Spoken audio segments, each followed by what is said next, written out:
गर हौसला न रखती मैं परों में परवाज भरने का, फिर देखती किस हक से ऊंचे आसमां की ओर। कहते हैं जिंदगी में कुछ भी करने के लिए हौसला ज़रूरी है, और जो हौसला रखते हैं वो आंधियों को भी चीर देते हैं। तो आइए परवाज में मेरे साथ मुलाकात कीजिए पहली कश्मीरी पायलट कैप्टन समी आरा सुरूरी से।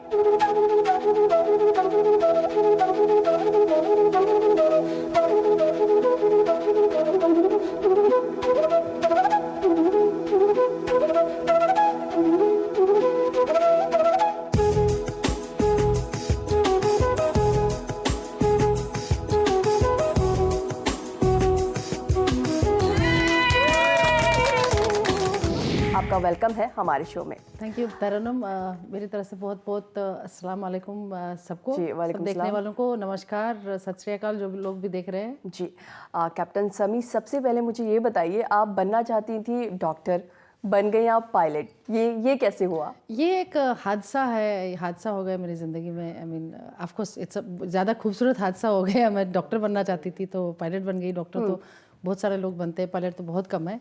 बचपन में क्या ड्रीम्स थे, क्या बनना था? बचपन में जब मैं छोटी थी तो हम लोग एक छोटे से गांव में रहते थे। एक छोटा सा गांव था, उसका नाम है सुंबल सोनावारी। अच्छा। वहाँ के लोग of course they very happy to know that, उनको बहुत खुशी है, वो देखते रहते हैं मेरे प्रोग्राम्स। हाँ। तो वो वहाँ मैं पैदा हुई थी। वहाँ मैं मेरे मम्मी डैडी और मेरे 4 बहनों के साथ रहती थी। और हम लोग मैं ऑर्डिनरी एक नॉर्मल स्कूल में पढ़ती थी, जो कि आजकल जैसे यहाँ म्यूनसिपलिटी स्कूल्स रहते हैं, ऐसे एक स्कूल में पढ़ती थी मैं। वहाँ 8वीं तक मैंने जब पढ़ा, तो जब 9th में जाना था तो वहाँ अनफॉर्चुनेटली लड़कियों के लिए स्कूल ही नहीं था। अच्छा। तो मुझे लड़कों के स्कूल में जाना पड़ा, और लड़कों के स्कूल में मैं जब गई सो वहाँ से लाइफ का ज़िंदगी ने एक अलग ही मोड़ ले लिया।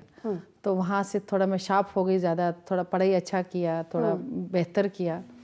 तो that was where I changed, my life changed. तो वहाँ वो जो सुंबल का छोटा सा गांव था, वहाँ हमारे पास पानी भी नहीं होता था, लाइट भी नहीं थे उस टाइम, उस ज़माने में। मेरी मम्मी टीचर थी। अच्छा। वो स्कूल में पढ़ाती थी, और वो प्राइमरी स्कूल की टीचर थी। और बाकी बहनें भी मेरी आजू बाजू में ही पढ़ती थी, वो भी ऐसी स्कूल्स में ही पढ़ती थी। हाँ। तो जब वहाँ से मैंने 10th किया, और उसके बाद मैंने दूसरे एक गांव में, जो थोड़ा इससे बड़ा गांव था, हाजिन उसका नाम था, वहाँ से मैंने 12th किया। और 12th करने के बाद उस टाइम मेरे डैडी को काफ़ी he was quite depressed because मुझे सीट नहीं मिली थी। क्या लग रहा था उस टाइम? बुरा भी लग रहा होगा? ऑफ कोर्स बहुत बुरा तो लग रहा था, क्योंकि मैंने आजू बाजू में देखे थे जो जैसे दूसरे स्कूल से, अच्छे स्कूल से जो मेरी कजन्स वगैरह पढ़ती थी, उनका सिलेक्शन हो गया था और मेरा नहीं हुआ था। तो मेरी एक कज़न उसका MBBS में हो गया था, बिकॉज वो मेलनसन से पढ़ती थी और मैं तो गांव के एक छोटे से स्कूल से पढ़ती थी। तो उस टाइम मेरे को बुरा तो लगा था, लेकिन मैंने मैंने ठान लिया था कि मैं कुछ अच्छा करूँगी। तो मैंने तब जब मेरे डैडी को बोला था कुछ अच्छा करूँगी तो आप फिक्र मत करो, वो बोलते थे इससे अच्छा क्या हो सकता है, उनको बहुत बुरा लग गया था उस टाइम।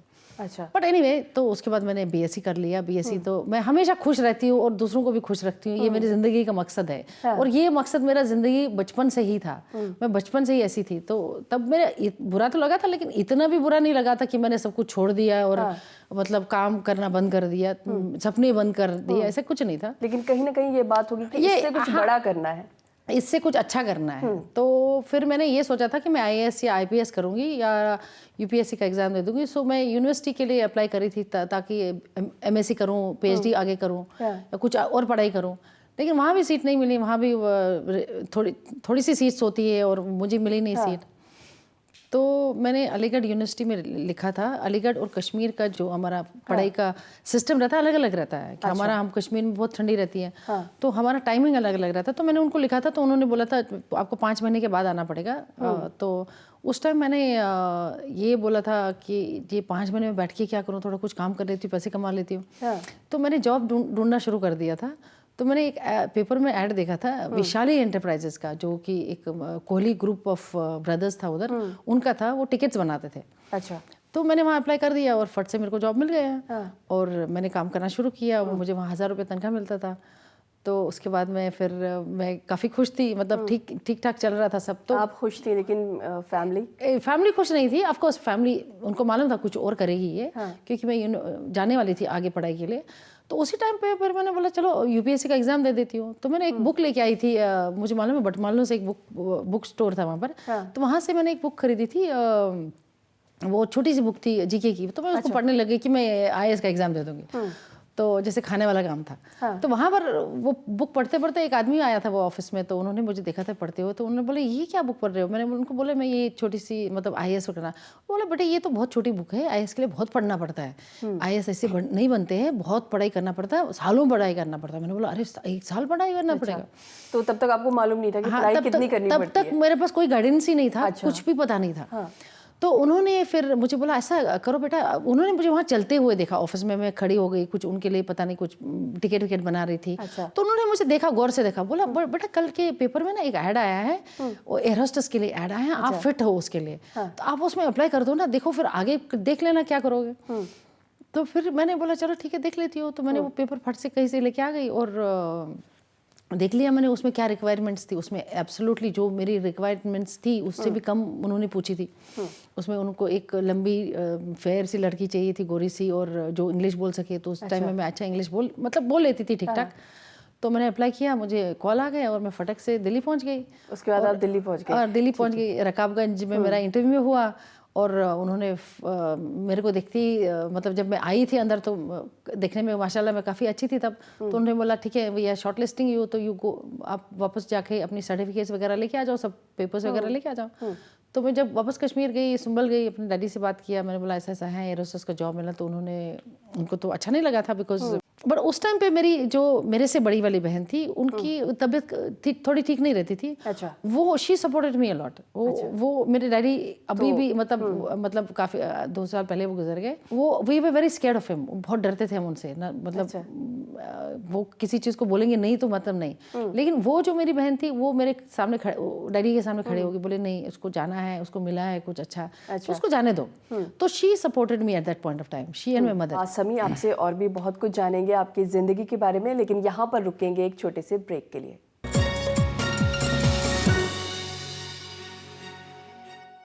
ब्रेक के बाद एक बार फिर से आप सभी का इस्तकबाल है हमारे ख़ास प्रोग्राम परवाज़ में। कैप्टन समी, आप मुझे ब्रेक पे जाने से पहले बता रही थी कि किस तरह से आप एयर होस्टेस बनी। आपको किसी ने बताया कि आप ऐसी वैकेंसी निकली है, आप वहाँ जाएं और अप्लाई करें। आपने अप्लाई किया, आपका सिलेक्शन भी हो गया। आपकी फैमिली में आपकी सिस्टर आपका सपोर्ट कर रही थी, बाकी फैमिली मेंबर्स जो थे वो सपोर्ट नहीं कर रहे थे। फिर कैसे मनाया उन्हें आपने? तो उन्होंने, वो जो मेरी सिस्टर थी she was quite like you know strong in the family. Daddy उनको बहुत मम्मी डैडी बहुत चाहते थे, मतलब हम सबको चाहते थे, बट वो उनकी एज आई सेड उनकी तबीयत ठीक नहीं रहती थी उस टाइम में। तो उनको नहीं बोल सकते थे किसी चीज़ में। तो वो मेरे लिए वहाँ she was a pillar of support for me at that point of time. उस टाइम पे उन्होंने मेरे को बहुत सपोर्ट किया। शी सेड, उन्होंने अब्बा को बोला कि नहीं इसको जाने दो, इसको मतलब उसने ये सोचा शायद ये निकलेगी, ये कुछ अच्छा करेगी तो शायद हमारा भी अच्छा कुछ होगा। तो उस टाइम पे उन्होंने मेरे को काफ़ी सपोर्ट करके मैं वहाँ से कश्मीर से निकल गई और दिल्ली आ गई, और दिल्ली से हैदराबाद गई। हैदराबाद में मेरी ट्रेनिंग हुई। अच्छा।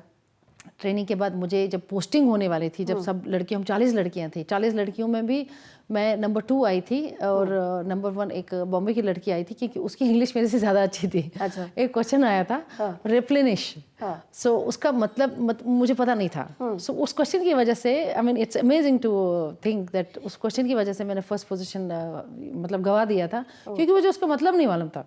तो हम लोग उसके बाद मैं वहाँ से हैदराबाद से पूरा पास वास करके हम लोगों को जब पोस्टिंग हुआ, मेरी पोस्टिंग इन्होंने बॉम्बे में कर दी। अच्छा। तो शायद मेरे नसीब में लिखा था कि मैं मेरे वहाँ एक बहुत हैंडसम लड़का मेरे लिए वेट कर रहा था। अच्छा। उनसे मुझे मिलना था। तो मैंने भी बॉम्बे की पोस्टिंग सब कर ली और मैं बॉम्बे चली गई। तो वहाँ पर हम लोग 2-4 लड़कियाँ एक छोटे से रूम में रहते थे। अच्छा। हमने एक छोटा सा रूम हायर कर लिया था और उसमें रहते थे, और हम लोग सुबह में, एयर होस्टेस का जॉब कैप्टन के जॉब से बहुत मुश्किल होता है। अच्छा, एक बार आप कैप्टन बन जाते हो, आपको सब कुछ मालूम है कैसे क्या करना है। ऑफकोर्स कैप्टन बनना बहुत मुश्किल होता है, बट एयर होस्टेस का जॉब मतलब फिजिकल होता है। वो बेचारी सुबह सुबह उठ के वो लिपस्टिक नेल पॉलिश लगा के फ्लाइट पे जाना, स्माइल करना। मतलब अगर एज अ कैप्टन मुझे स्माइल नहीं करना है, मुझे किसी को स्माइल करने की जरूरत नहीं है, but as a air hostess I had to smile at everybody. तो अगर मैंने किसी के ऊपर स्माइल नहीं किया तो फिर लोग बोलेंगे अरे ये क्या, why are you not smiling. So ज़बरदस्ती सुबह सुबह स्माइल करना पड़ता है, खाना देना पड़ता है। मतलब हम लोग सुबह 3 बजे भी उठते थे कभी कभी, और कभी कभी ऐसा भी होता था कि हम लोग 3 बजे रात को वापस आते थे। तो इसी दौरान मेरे मम्मी डैडी मेरे से मिलने आए थे, तो उन्होंने मुझे जब देखा तो उन्होंने देखा मेरे से भी एक दो छोटी लड़कियां थी मेरे साथ में, कोई बंगाल से आई थी, कोई कहीं से आई थी, दूर दूर से आए थे। तो काफ़ी खुश हो गए मेरे डैडी, बोले काफ़ी मेहनत करती है ये लड़कियां यार, एयर होस्टेस का काम इतना मुश्किल होता है। तो वो साड़ी बांधने में इतना टाइम लगता था मुझे।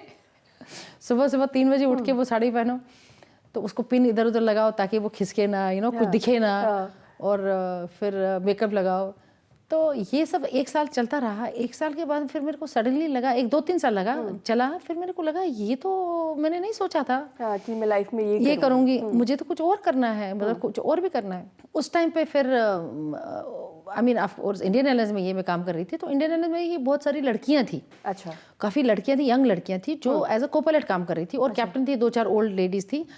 तो मैंने ये लड़कियों को पूछा यार ऐसे कैसे, मतलब कैसे करना चाहिए। मैं उनके साथ काफ़ी फ्रेंडली हो गई थी, तो उन्होंने मुझे बताया ऐसे ऐसे करना है, ऐसा 12th पास होना चाहिए और 12th साइंस होना चाहिए, और मैं तो साइंस थी, फर्स्ट क्लास साइंस थी। और 12th क्या, मैं तो बीएससी थी। तो उन्होंने मुझे बताया कैसे क्या करना है। उस टाइम पे पैसे इतने थे नहीं मेरे पास, खैर मैं 2-3 साल काम कर चुकी थी, थोड़ा सा तो मैंने जमा किया था। और कैसे मैनेज किया? थोड़ा सा मैं आके अपने डैडी को फ़ोन किया, मैंने कहा मैं आ रही हूँ कश्मीर, सुंबल में आ रही हूँ। सुंबल में बहुत हालत उस टाइम ख़राब थी, मैं बुर्का पहन के गई थी घर पे। जैसे अक्सर हम सुनते हैं कि कश्मीर में अगर कोई भी लड़की कोई काम करने बाहर निकलती है, अगर थोड़ा सा मॉडर्न तरह का वो काम है, तो लोग बगावत करने लगते हैं। तो आप एयर होस्टेस थी, कश्मीर से है, तो ऐसा भी कुछ हुआ था? बगावत तो मेरे घर में ही शुरू हुई थी, मेरे डैडी ने ही कर दी थी शुरू। बाहर के लोग तो बाद में, मेरे डैडी ने ही बोला था कि नहीं आप ऐसा काम नहीं कर सकते हो। और ऑफ कोर्स बाहर के लोगों ने भी बहुत बातें बताई, जैसे आज आप मेरे सर पे दुपट्टा देखते हैं। बिल्कुल। तो अभी मेरा जो पूरा प्रोफाइल है कश्मीर में खुल गया। 15 साल से किसी को मालूम नहीं था कि मैं कश्मीर की ही नहीं, मैं पूरे हिंदुस्तान की पहली मुसलमान लेडी पायलट हूँ। मैं पूरे इंडिया की फर्स्ट मुस्लिम लेडी पायलट हूँ। नेक्स्ट टाइम आप मुझे देखोगे, आप मुझे मेरे सर पे यूनिफॉर्म वाला दुपट्टा रहेगा। So I really am happy with this well, so I like it now. पैसों की जरूरत थी, आप अपने गांव वापस गई। और तो वहाँ मैंने डैडी से बात की, तो डैडी ने भी कुछ पैसे उधर इधर से जमा कर लिए। उनके पास उस टाइम पे 6 दुकानें थी जो किराए पे चल रही थी, मतलब उन्होंने उनसे कुछ एडवांस पैसा ले लिया 6 महीने का, वो लोगों ने दे भी दिया। तो उन्होंने उनको बोला मेरी बेटी पढ़ने के लिए जा रही है, अमेरिका जा रही है, और लोगों ने अरे अमेरिका जा रही है, पायलट बनने जा रही है। वो लोग भी खुश हो गए, गांव के लोग थे, काफ़ी खुश हो गए वो लोग। उन्होंने मेरे डैडी को पैसे दिए, और हम लोग मैं वो पैसे लेके, और मुझे गवर्नमेंट ऑफ कश्मीर से कुछ 1 लाख रुपए मिला था। वो मुझे आज भी याद है।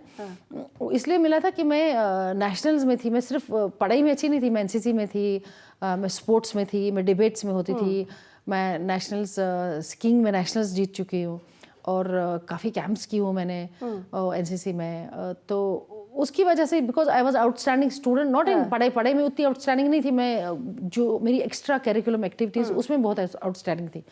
तो इन्होंने मुझे, स्पोर्ट्स डिपार्टमेंट ने मुझे 1 लाख रुपए का ये दे दिया, they give me as a prize. They said since you are going for flying, so we are going to give you this. तो मेरे पास कुछ 5-6 लाख रुपए जमा हो गया था, और मैं वो लेके यूएस पहुंच गई। अच्छा, जब आप यूएस गई तो आपको जो कमर्शियल पायलट लाइसेंस होता है सीपीएल, वो आपको 3 महीने में आपने हासिल कर लिया। ये तो आपको कैसे पता है? यूएस के न्यूज़पेपर्स में भी काफी आपके बारे में छपा। जब मैं वहाँ पहुंची थी, तो वहाँ जब आते ही मैं पहुंची वहाँ पर, तो वहाँ एक बहुत बड़ा सा मतलब टीचर मेरे लिए लाया गया था। पहले एक यंग, मतलब I mean, I should not say that he was a young dark man. So उनको लाया था मेरे को पढ़ाने के लिए। तो he said, Sam, you need at least 7-8 months. I said no, but मेरे पास सिर्फ 3 महीने हैं। तो उनको तो शौक हो गया, बोला क्यों 3 महीने? तो मैंने कहा मैं तो एयर होस्टेस हूँ, और मैं छुट्टी लेके आई हूँ, इतना टाइम तो है नहीं मेरे पास। तो उन्होंने बोला ऐसा हो ही नहीं सकता। तो मैंने उनको बोला नहीं, मैं करके दिखाऊंगी आपको। ऑफकोर्स मैंने करके दिखाया। 3 महीने में 90 फ्लैट डेज में मैंने सीपीएल कर लिया, जो कि रिकॉर्ड है अभी तक। अच्छा। अभी तक I don't think anybody, I mean it's very stressful to break it, let's leave it like that. काफ़ी मुश्किल है। तो बट लोग मिनिमम 6 महीने रिकॉर्ड रह चुका है। मेरे हस्बैंड ने 7 महीने में किया है। He is also very intelligent boy, very very extremely intelligent. उन्होंने 7 महीने में किया है, और 1 साल 2 साल लगता है, लेकिन आपने 3 महीने मैंने 3 महीने में किया है। कैप्टन समी, हम आपसे और भी जानेंगे कि पायलट बनने के बाद आपका आगे का सफर जो है वो कैसा रहा, लेकिन यहाँ पर रुकेंगे एक छोटे से ब्रेक के लिए।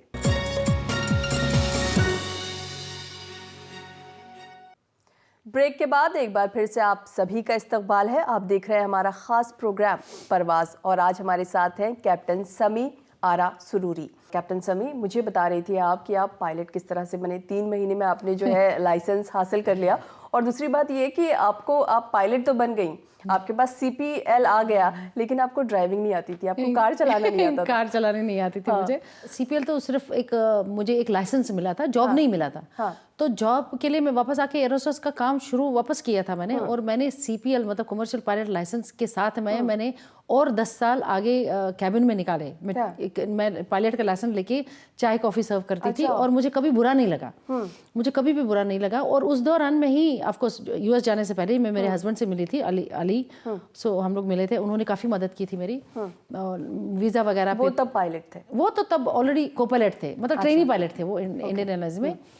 तो फिर मैं वापस आई, तो हमारी मतलब मुलाकात चलती रही। तो मैं 93 में मेरा लाइसेंस वापस लेके आई थी। 94 में लाइसेंस मिली मुझे, इंडियन लाइसेंस। 2-3 महीने यहाँ पढ़ना पड़ा और उसको कन्वर्ट करना पड़ा। काफ़ी कन्वर्जन में काफ़ी टाइम लगता है। तो 2-3 महीने में मेरा licence convert full Indian CPL मिला था, 3 महीने में। फिर उसके बाद में मैंने 2-3 जगह अप्लाई किया था, मोदी लिफ्ट में अप्लाई किया था, कहीं जॉब मिला नहीं। और क्योंकि एयरलाइन उस टाइम इतना एयर स्काई इतना खुला नहीं था, प्राइवेट एयरलाइंस। तो उस टाइम पे फिर अली ने डिसाइड, मतलब हम दोनों ने डिसाइड किया, शादी तो करना ही था। तो उन्होंने बोला कि हम लोग शादी कर लेते हैं, तुम कब तक वेट करती रहोगी इसके लिए। और मैं 27 की हो गई थी। तो हम लोग ने 96 में शादी कर ली, और 2002 में मेरा एक बेटा हुआ, अभियान, जो बड़ा है, जो अभी 15 साल का है, और वो अभी आगा खान में पढ़ता है 11th में। अच्छा। और उसके बाद में मैं बस उसको लेके बैठी थी। 2003 में मैं उसके साथ में बैठी थी, तो एक और ऐड आ गया बीच में। पूरी इंडियन एयरलाइंस की जो ट्रेनिंग सेंटर है हैदराबाद में, जब मुझे वहाँ बुला लिया तो मैं 3 मंथ्स प्रेग्नेंट थी। उनको मालूम नहीं पड़ा, क्योंकि मेरे को मुझे और मेरे हस्बैंड ने डिसाइड किया कि हम किसी को कुछ बोलेंगे नहीं, चुपचाप बैठेंगे, क्योंकि ये तो मेरा गवर्नमेंट जॉब था ना, इंटरनल जॉब था। तो मैंने किसी को कुछ बोला नहीं। तो मैं हैदराबाद पहुंच गई। मैंने अपना ट्रेनिंग सब ख़त्म करके मैं अपना जो भी परफॉर्मेंस टेक्निकल कोर्स था उसमें बहुत अच्छे से पास हो गई मैं। और 7वें महीने में जब उन्होंने मुझे बोला यूनिफॉर्म पहनो आप, अभी आपको सिमुलेटर में जाना पड़ेगा, तो मैंने बोला मैं तो सिमुलेटर में बैठ नहीं सकती। बोला क्यों? मैंने बोला मैं तो प्रेग्नेंट हूँ 2nd टाइम। तो उन्होंने बोला ये कैसे हो गया? तो एक अजीब सी बात हो गई थी। तो मैंने बोला हाँ नहीं, तो मैंने बताया नहीं आप लोगों को, but I am on a family way, I have to go back and deliver and come back. So they agreed, क्योंकि 2 बच्चे तो किसी को भी अलाउड है, और इस मामले में तो कोई कुछ बोल नहीं सकता है। तो उन्होंने मुझे छुट्टी दे दी। मैं घर वापस बॉम्बे चली गई हैदराबाद से। वहाँ से मेरी डिलीवरी हो गई 3 महीने के छोटे बच्चे को, और 2 साल के 2 साल कुछ 5 महीने था बड़ा वाला, दोनों को लेके आई हैदराबाद। अच्छा। तो वहाँ से मैंने बाकी की ट्रेनिंग कंप्लीट करके फिर मैं वापस बॉम्बे चली गई। और जब मैंने एज अ को पायलट शुरू किया फ्लाइंग, ये दोनों बच्चे मेरे एक तो पैम्पर में थे दोनों, और दोनों बॉटल से दूध पीते थे। अच्छा। तो उस टाइम से मैंने फ्लाइंग शुरू की एज अ को पायलट, और it was a very difficult time, बहुत ही मुश्किल टाइम था मेरी ज़िंदगी में। मेरे इन-लॉज मेरे साथ नहीं रहते थे, और मेरी मदर इन लॉ, उनका अपना लाइफ था, मेरी मम्मी डैडी का अपना, वो कश्मीर में रहते थे। तो मैंने हायर किया था हेल्प, 2-3 लड़कियों को, यंग लड़कियों को मैंने हेल्प किया था बच्चों को देखने के लिए। और मैं क्या करती थी, मैं सुबह में अर्ली मॉर्निंग फ्लाइट पे चली जाती थी। बच्चे तब तक सोते रहते थे। तो मैं 10-11 बजे तक वापस आती थी। और फिर मैं जब तक वो उठते थे तो मैं उनके साथ ही रहती थी, और मैं उनको 11 बजे के स्कूल में बड़े वाले को डालना शुरू किया। फिर मैं जब उसको स्कूल में डालती थी 2 घंटा, तब तक मैं जिम में जाती थी। अच्छा। और फिर मैं जब वापस आती थी फिर छोटे के साथ खेलती थी। तो ये सब चलता रहा, और बड़े हो गए वो, पर माशाल्लाह वो अभी तो मतलब उनको इतनी मेरी ज़रूरत नहीं है। अभी तो मैं बहुत सारा और भी मतलब अभी तो आपको बहुत साल हो चुके हैं, बहुत साल हो चुके हैं अभी तो। अब जब आप पायलट की कुर्सी पर होती हैं, तो as a female, as a Kashmiri, as a pilot, कितनी जिम्मेदारी होती है? काफ़ी सारी जिम्मेदारी का काम है ये, बहुत ज़्यादा जिम्मेदारी का काम है। एंड मुझे फ़ख्र है कि मैं कश्मीरी हूँ, हिंदुस्तानी हूँ, ऑफकोर्स पहली हिंदुस्तानी लेडी हूँ और कश्मीर की हूँ। अच्छा, आपका कभी कोई ऐसा एक्सपीरियंस रहा? क्योंकि अगर कोई भी किसी भी फील्ड में हो, किसी भी प्रोफेशन में हो, कभी ना कभी लाइफ में ऐसा टाइम ज़रूर आता है जब वो कहता है कि अरे आज तो फंस गए। ये तो मेरा बहुत काफ़ी हुआ है। मतलब एक तो मैं फ्लाइंग नहीं हुआ है, ये मैं आपके साथ शेयर करना चाहूँगी। मेरा जो छोटा बेटा है आयान, उसका नाम है आयान, वो जो स्कूल में पढ़ता था, वो स्कूल ना हमेशा कहीं ना कहीं फ्लाइट पे जाता रहता है। अच्छा। तो हर बार जब वो जाता था तो बोलता था मम्मी आप मुझे फ्लाई करो, बिकॉज वो उसको अपने स्कूल में दिखाना था कि मेरी मम्मी पायलट है। सबका डैडी तो होते हैं, मम्मी मेरी पायलट है। तो मैंने पूरा टिकट्स वगैरह उनका कराया था अपने फ्लाइट में, और मैंने वो फ्लाइट मांग ली थी मेरी कंपनी से। मेरी company is one of the best companies in the country right now, Indigo, जिसके लिए मैं काम कर रही हूँ। उन्होंने मुझे वो फ्लाइट दे दी, और मैं वो जब सुबह में उठी, ये आपको ये सुनने वाली बात है, जब मेरे रात को सो रही थी तो सडनली मैंने देखा पूरे बॉम्बे के ऊपर इतना बड़ा गोला, मतलब वो सीबी जिसको तूफान बोलते हैं, जो उर्दू में तूफान बोलते हैं, वो तूफान आया हुआ है बॉम्बे के ऊपर। सीबी सेल आई हुई है, बहुत खतरनाक ही साइक्लोन आया हुआ था। जब मैं रात को सोने से पहले इनको बच्चों को मैंने बोला कि सुबह में हम लोग जा रहे हैं, तो मैं देखा तो मैंने बोला ये तो बहुत खतरनाक वेदर है, इसमें से कैसे फ्लाई करूँ मैं। तो सुबह में उठी तो मैंने देखा तो बहुत ही क्योस बॉम्बे के ऊपर, 29 अगस्त था 2017, बहुत ही क्योस मचा हुआ बॉम्बे के ऊपर। मेरे को सुबह में पहले जाना था बड़ौदा से वापस आना था, फिर इन लोगों को मैंगलोर छोड़ना था। अच्छा। तो मैंगलोर से छोड़ के मैं वापस आना था मुझे। तो बड़ौदा जब मैं गई तो बड़ौदा में तो जब मैंने टेक ऑफ ही किया तो वेदर इतना खराब था कि सब लोग उधर इधर डाइवर्ट हो रहे थे। अच्छा। कोई डाइवर्ट अहमदाबाद जा रहा था, कोई गोवा जा रहा था, कोई कहीं जा रहा था, कोई बॉम्बे में लैंड नहीं कर रहा था और ना ही बॉम्बे से कोई टेक ऑफ कर रहा था। खैर मैंने टेक ऑफ कर लिया, मैं बड़ौदा पहुंच गई। बड़ौदा से मैं जब वापस बॉम्बे आई, बॉम्बे में भी मैंने समहाउ लैंड किया। मैं लैंड किया तो मैंने मेरे हस्बैंड को फ़ोन किया कि आप कहाँ पर हो। उन्होंने सडनली मेरा फ़ोन ले लिया तो बोला समय आप बॉम्बे वापस मत आना, आप वहाँ से डाइवर्ट हो जाओ, अहमदाबाद चले जाओ, बिल्कुल बॉम्बे में बहुत हालत ख़राब है। मैंने बोला लेकिन मैं तो बॉम्बे में ही हूँ। बोला आप लैंड किए यहाँ? मैंने कहा हाँ मैं तो बॉम्बे में लैंड करी हूँ। उन्होंने बोला नहीं मेरे को लगा आप बड़ौदा में हो। ठीक है, मैं पहला लेग मेरा बड़ौदा का था। बोला अरे यार अभी तुम ये इन बच्चों को लेके जा रही हो मैंगलोर, वेदर बहुत ख़राब है, तुम इनको लेके तो जाओ लेकिन वापस मत आना, तुम मैंगलोर से फ्यूल पूरा भर के लेके आ जाना और वहाँ से डाइवर्ट हो जाना, अहमदाबाद चले जाना।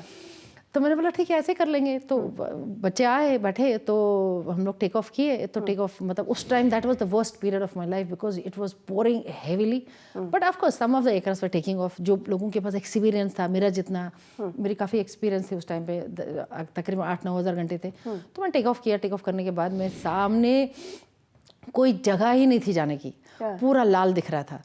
तो मैं एक ऐसे वेदर में घुस गई तो पूरा टर्बुलेंस बहुत था। अच्छा। तो पूरे बच्चे पीछे चिल्ला रहे हैं और हम लोग अंदर कॉकपिट में चिल्ला रहे हैं। तो वो मेरा जिंदगी का ऐसा टाइम था जहाँ मैं मतलब डर गई थी। डर इसलिए गई थी क्योंकि मेरे बच्चे पीछे थे और उनके स्कूल के बच्चे पीछे थे, उनकी प्रिंसिपल पीछे थी। एक बहुत बड़ी जिम्मेदारी, एक बहुत बड़ी जिम्मेदारी थी, बच्चे थे। कैप्टन समी, जैसे कि आपकी लाइफ में बहुत सारे एक्सपीरियंसेस रहे, बहुत ज़्यादा आपने स्ट्रगल किया और आज आप इस मुकाम पर हैं कि लोग आपको सलाम करें। तो बहुत सारी लड़कियां ऐसी हैं जो ज़िंदगी में कुछ करना चाहती है, उन्हें सही रास्ता नहीं मिलता, कोई कुछ बताने वाला नहीं होता, घर वाले कभी बाहर निकलने नहीं देते, सिचुएशन ऐसी नहीं होती है। तो ऐसे लोगों के लिए, ऐसे लड़कियों के लिए आपका कोई मैसेज है? जब घर वाले आपको बाहर निकलने नहीं देते हैं, जैसे आपने बताया, मेरे साथ भी ऐसा हुआ था कि मेरे डैडी ने नहीं आने दिया था। तो लेकिन आपको प्यार से अच्छे से अपने माँ बाप को सिखाना, बताना है, उनको समझाना है। देखो मैं किसी गलत काम के लिए बाहर नहीं जा रही हूँ, मैं सही काम के लिए, मैं अपनी ज़िंदगी को बेहतर बनाने के लिए जा रही हूँ और मैं ये काम इसलिए अभी कर रही हूँ ताकि मैं आगे कुछ और अच्छा करूँ। हाँ। तो अपने माँ बाप को ये एश्योरेंस दे दो कि ये तो मेरा स्टेपिंग स्टोन है। अगर मैं एरोस्टेस बन रही हूँ या मैं किसी होटल में रिसेप्शनिस्ट हूँ, ये सब काम करने के लिए लोग करने नहीं देते हैं, तो ये तो मेरा स्टेपिंग स्टोन है। ये तो सिर्फ मैं टाइम पास के लिए, अभी थोड़े टाइम के लिए कर रही हूँ और आगे मैं कुछ बहुत अच्छा करने वाली हूँ।